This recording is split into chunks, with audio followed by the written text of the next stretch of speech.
Retour sur Actu à présent. Tout l'été, vous le savez, on prend le temps de vous emmener dans les archives d'Europe 1 et Dieu sait si elles sont riches, avec Laure d'Autriche. Bonjour Laure. Bonjour Lionel, bonjour à tous. Alors retour ce matin sur le parcours de celui que l'on appelait le roi de l'évasion dans les années 80. Je veux parler de Michel Vaujour.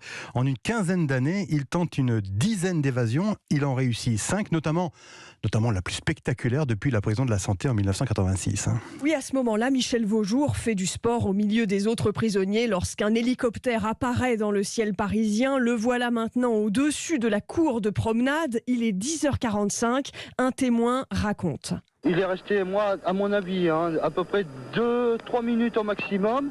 Et de là, on l'a revu prendre de l'altitude avec un gars accroché à l'extérieur de l'hélicoptère et puis laissant tomber une arme à l'intérieur de la prison. Michel Vaujour réceptionne un sac tombé de l'hélicoptère. En une seconde, il en sort un faux pistolet, une canne à pêche et une corde qu'il fixe en haut d'un mur. Il l'escalade avec son complice. Michel Vaujour est spécialiste des hold-up et des vols à main armée. Il a été condamné à 18 ans de prison. Il est détenu depuis 13 ans et déjà l'auteur de 4 tentatives d'évasion. L'opération qui lui a permis de réussir ce matin était parfaitement organisée. Elle a duré moins de 5 minutes, puis l'hélicoptère a atterri quelques instants plus tard, vers 11h sur un terrain de football, en plein milieu de la cité universitaire internationale de Paris. Depuis, on est sans nouvelles de Michel Vaujour et de ses complices. Alors au fil des heures, Laure, on va avoir de plus en plus de détails et on apprend que c'est une femme qui pilotait l'hélicoptère. On découvre que c'est la femme de Michel Vaujour, Nadine, qui pilote. Elle a loué l'hélicoptère le matin même sous un faux nom, Léna Rigon.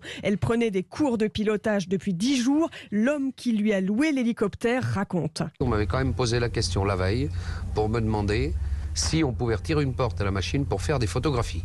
Et vous aviez accepté? Non, je ne veux pas que mes machines volent porte ouverte, à moins que ce soit des pilotes professionnels de la maison. Ça coûte combien une heure de vol? L'heure de vol sur l'appareil qu'elle a pris coûtait 2200 francs heure net. Elle nous avait payé jusqu'à maintenant.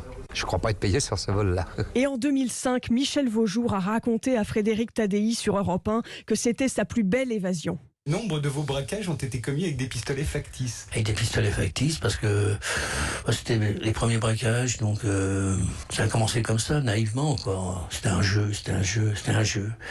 Même pour l'opération de la Santé, c'était les armes factices parce que... Ça, c'est parce que Nadine avait insisté, ce qu'on entend dans le film. Il fallait pas qu'elle se retrouve dans la même situation que moi, quoi. Et avec des armes, alors elle risquait très cher. Après l'évasion de la prison de la Santé, toutes les polices de France sont à ses trousses, bien sûr. Michel Vaujour part en cavale et il retournera en prison après un nouveau braquage. Merci Laure d'Autriche sur la vie de Michel Vaujour. D'ailleurs, je vous conseille le podcast de Christophe Ondelat.